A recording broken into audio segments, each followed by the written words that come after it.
ओम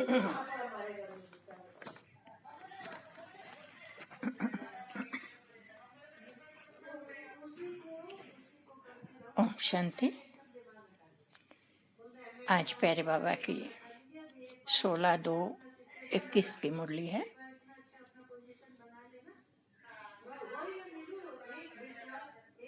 बाबा ने आज कहा है, मीठे बच्चे, तुमने अपनी जीवन की डोर एक बाप के साथ बांधी है। किसके साथ बांधी है?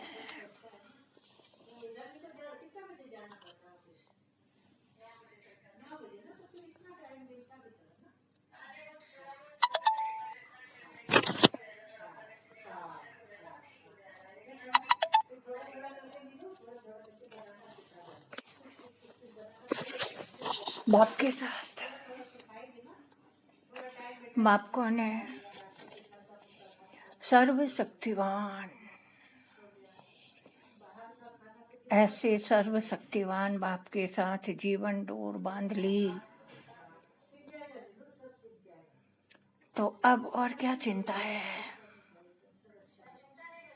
निश्चिंत बेफिक्र हो गए। दुनिया में पति के साथ जीवन की डोर बांधते हैं, सोचते हैं ये जीवन भर मेरी रक्षा करेगा, लेकिन देखते क्या है? जीवन भर कोई किसी का साथ नहीं निभाता है सिवाय भगवान बाप के। देहधारी तो छोड़ेगा ना, जाएगा, और दोनों साथ जा नहीं सकते। एक को पहले एक को बाद में जाना ही है। जो पहले जाता है वो तो मुक्त हो जाता है, लेकिन जो बाद में रहता है उससे तो जीवन के हर ऊंचाई नीचाई का सामना करना पड़ता है।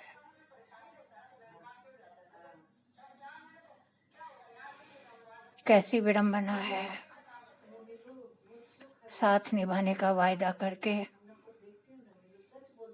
दोनों में से कोई ना कोई एक आगे चला जाता है। मरता तो रहने वाला है, जाने वाला तो मुक्त हो जाता है। लेकिन सबसे खुशी की बात है कि हमने अपने जीवन की डोर किसके साथ बांधी है? जो अविनाशी है, अमर है, सदा है,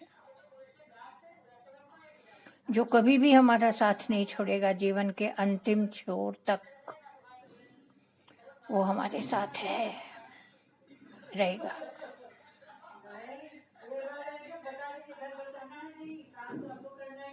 ऐसे जीवन साथी को पाकर क्या हमें चिंतित होना चाहिए? क्या हमें फिक्र करना चाहिए? नहीं ना।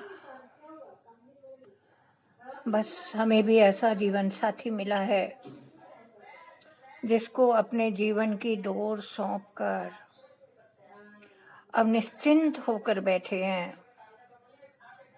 जो करना है, जहाँ बैठाना है, जो खिलाना है, जहाँ सुलाना है, अब बाबा को करना है। हमें तो बस वो कहता जाए, हम करते जाएं, बस निमित्त मात्र आत्मा है।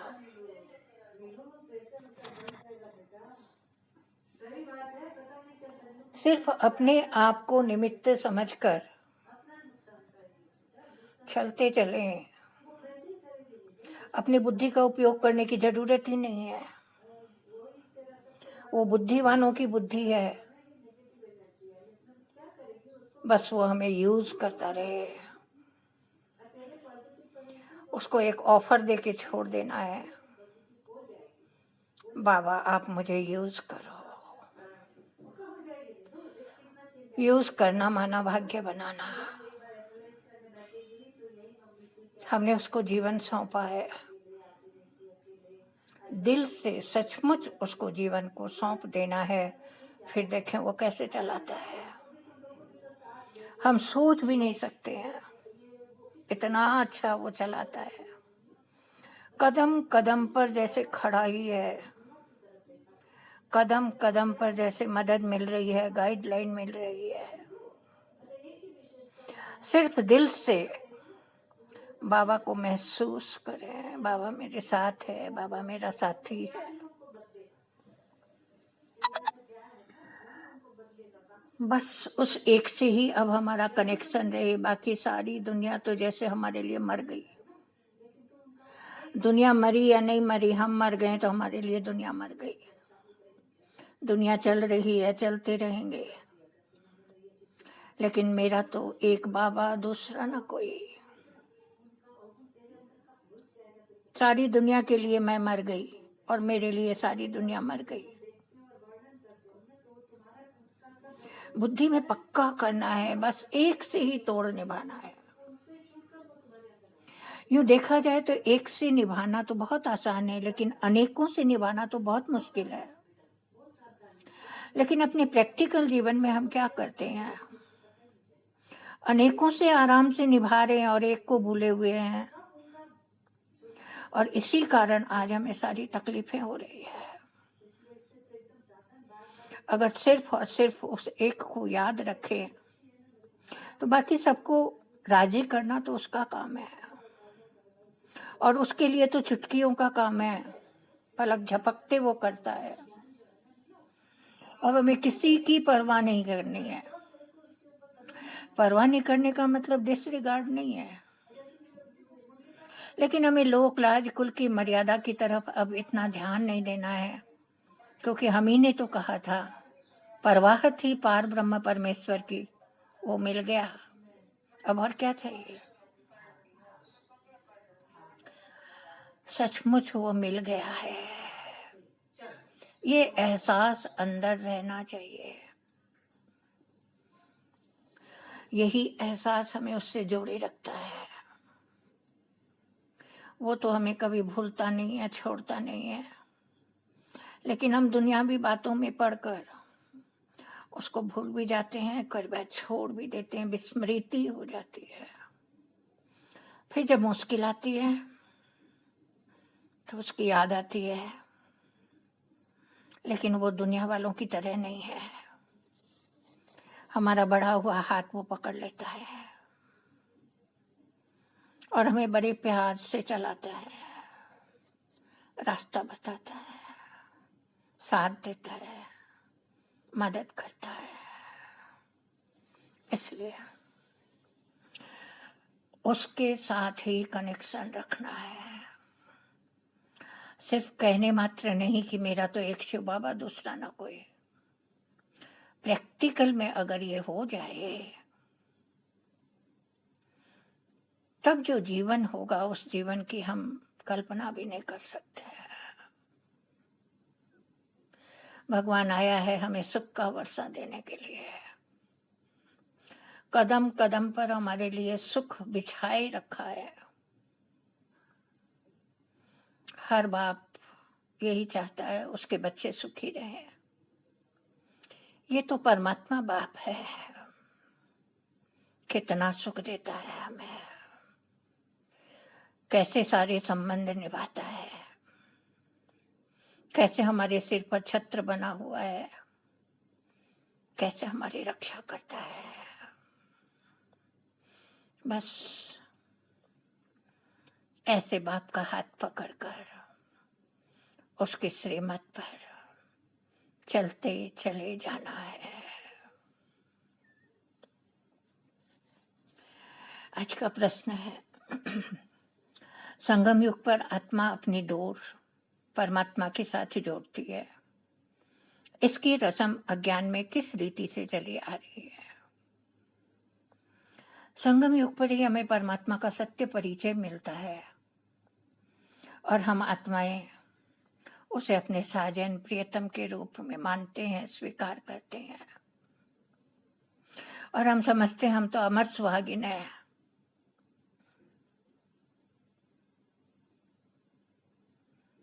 दुनिया में शादी के समय स्त्री का पल्लव पति के साथ बांधते हैं और स्त्री समझती है जीवन भर उनका ही साथी होकर रहना है। जीवन भर, लेकिन देखते क्या है, कोई ना कोई एक को छोड़ के चला जाता है। अब किसका साथ निभाए, अब किसके साथ रहे? ऐसे में परमात्मा पिता हमारा हाथ थाम लेता है, हमें बहुत प्यार से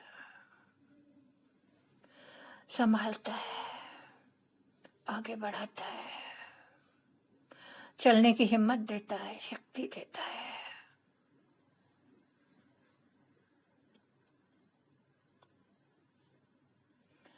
इसलिए हम ऐसे बाप के साथ अपना पल्लव जोड़े हैं जो हमारा साथ कभी भी नहीं छोड़ेगा, सदा साथी बनकर जीवन के अंतिम छोर तक हमारा साथ निभाएगा।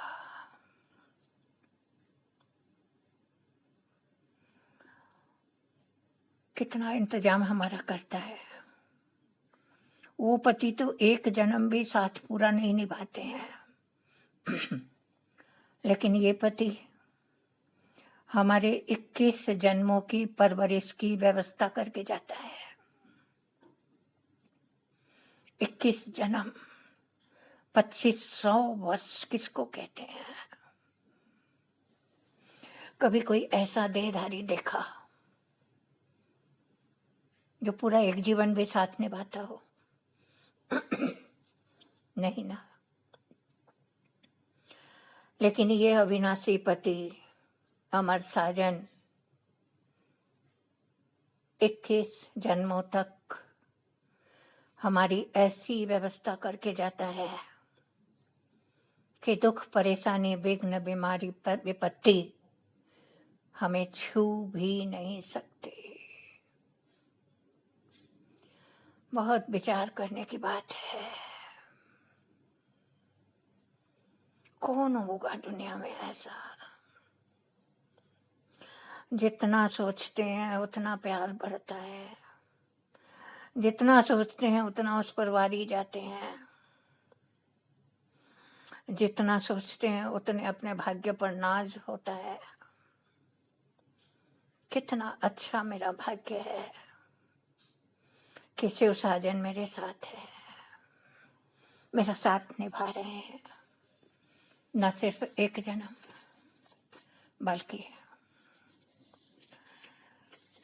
21 जन्म, 2500 वर्ष किसको कहते हैं?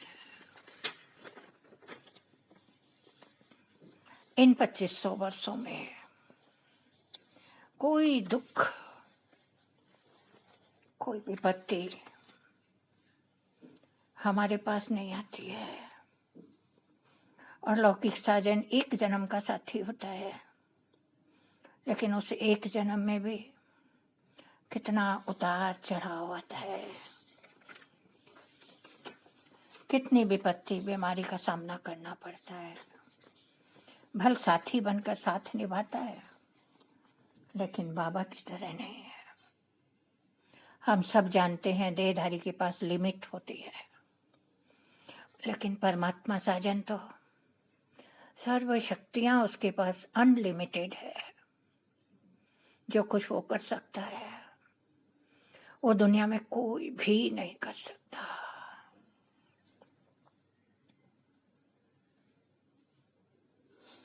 आज धारणा के लिए मुख्य सार है, अपने बुद्धि की रूहानी डोर एक बाप के साथ बांधनी है। जिस्मानी डोर नहीं, लेकिन रूहानी डोर। मैं आत्मा भी अजर अमर अविनाशी और मेरा पति भी अजर अमर अविनाशी। तो बुद्धि की रूहानी डोर सिर्फ बाप के साथ बांधनी है और उस एक की ही श्रीमत पर चलना है। मन मत, पर मत, तेरी मत, मेरी मत, रावण की मत, कितनी मतों पर हम चल चल कर क्या से क्या बन गए। और अब एक की श्रीमत पर चलकर हम क्या बन रहे हैं? कहने से भी आश्चर्य लगता है कि हमें देवता बना रहा है। देवता जिनकी हम पूजा अर्चना करते हैं, जिनसे मांगते हैं, जो हम मांगने वाले थे उन्हें देने वाला दाता बना देता है। ऐसे परमात्मा की श्रीमत पर चलकर हमें अपना भाग्य बनाते जाना है, बनाते जाना है। दूसरी बात है, हम मोस्ट स्वीटेस्ट झाड़ की कलम लगा रहे हैं। देवी देवताओं के झाड़ की कलम लग रही है। हम जितनों को बाबा का परिचय देते हैं, बाबा का ज्ञान सुनाते हैं, वो सब इस झाड़ की कलम बन जाएगी और ये झाड़ हरा भरा होकर लहराता रहेगा। इसलिए पहले स्वयं को बहुत बहुत स्वीट बनाना है। झाड़ स्वीट है, हम उस झाड़ को बनाने वाले हैं, तो हमें भी तो स्वीट होना होगा ना। स्वीट माना निस्वार्थ, ईर्ष्या द्वेष से परे, हानि लाभ मान अपमान से परे, स्वीट बनना।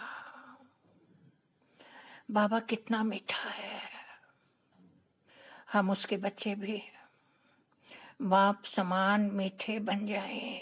बनना ही है, बन जाए नहीं, बनना ही है, क्योंकि बाबा आया ही है हमें मीठा बनाने, देवी देवता बनाने। याद की यात्रा में तत्पर रह विकर्म विनाश करने हैं। देवता कैसे बनेंगे? सिर पर विकारों का बोझा बहुत है। बाबा आया है संपूर्ण निर्विकारी बनाने। तो जो भी विकर्म हमारे किए हुए हैं, 63 जन्मों के विकर्मों का विनाश इस एक जन्म में करना है। असंभव को संभव करके दिखा रहा है। 1 का 100 गुना। विकर्म करेंगे तो भी 100 गुना, और पुण्य कर्म करेंगे वो भी 100 गुना। इसलिए अब विकर्मों का विनाश करना है तो पुण्य कर्म करना है, पाप कर्म नहीं करना है। इसको परमात्मा का आदेश समझ लें तो हमारा भाग्य बन जाए। भाग्य बनाने के लिए वह श्रीमत देता है, गाइडलाइन देता है, उस पर हम चलेंगे तो हमारा भाग्य बनेगा। चलना ही है। आज का वरदान, सर्व खजानों को विश्व कल्याण प्रति यूज करने वाले सिद्धि स्वरूप भव। बाबा के बनते ही बाबा ने क्या कहा? मेरा सब कुछ तेरा। उसने हमें अपना सारा खजाना दे दिया। अब हमें क्या करना है? उसका दिया हुआ खजाना यूज करना है। जितना यूज करेंगे उतना बढ़ेगा।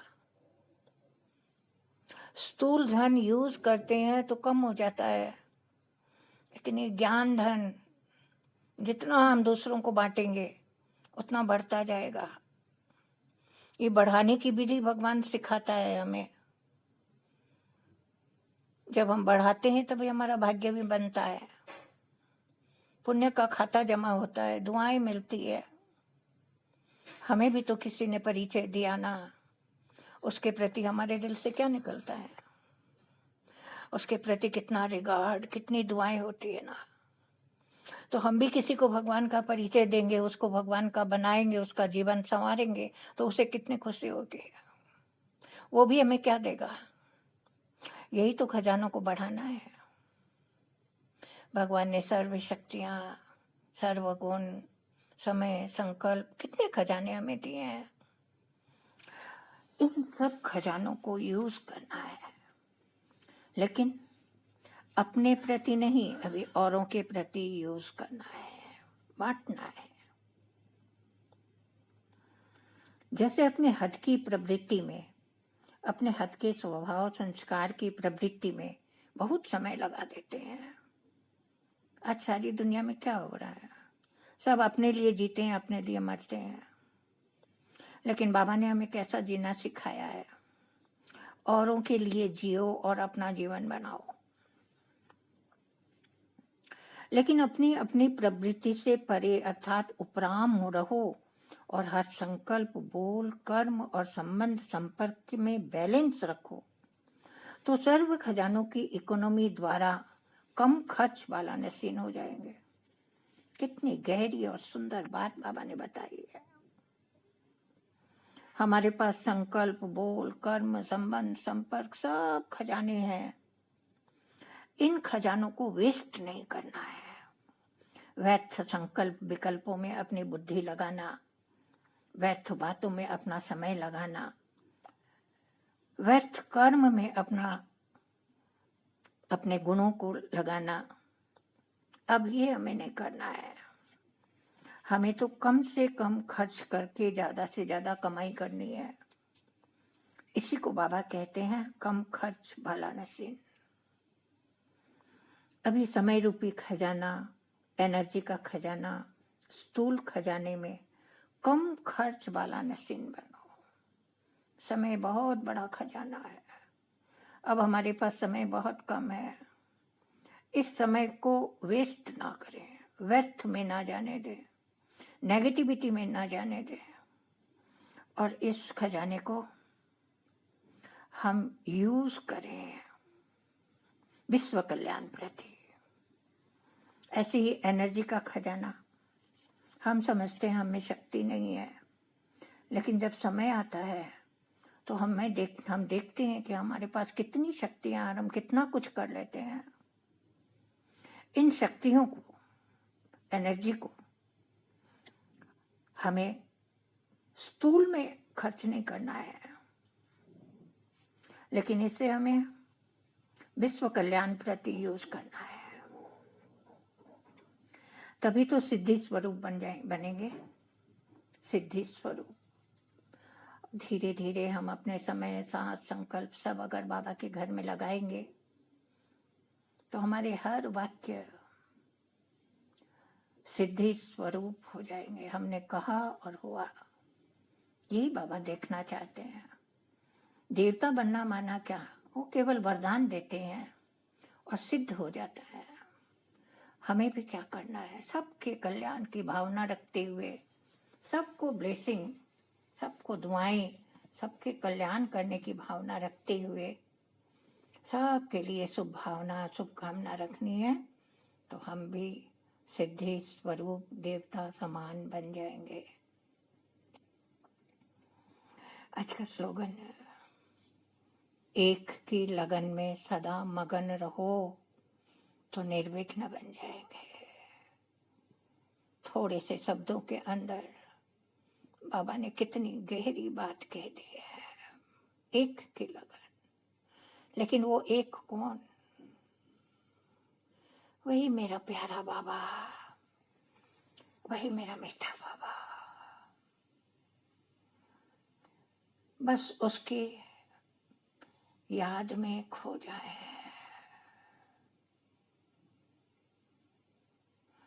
तो विघ्न हमारे पास आ ही नहीं सकता है।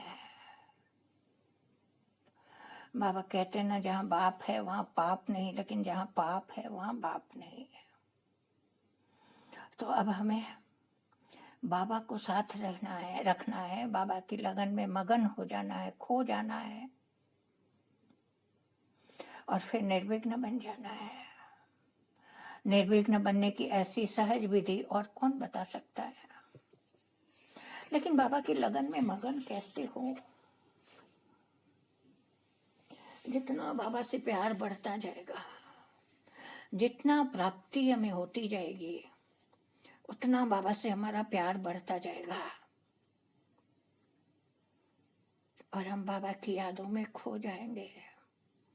समय रुक जाएगा और हम बाबा की याद में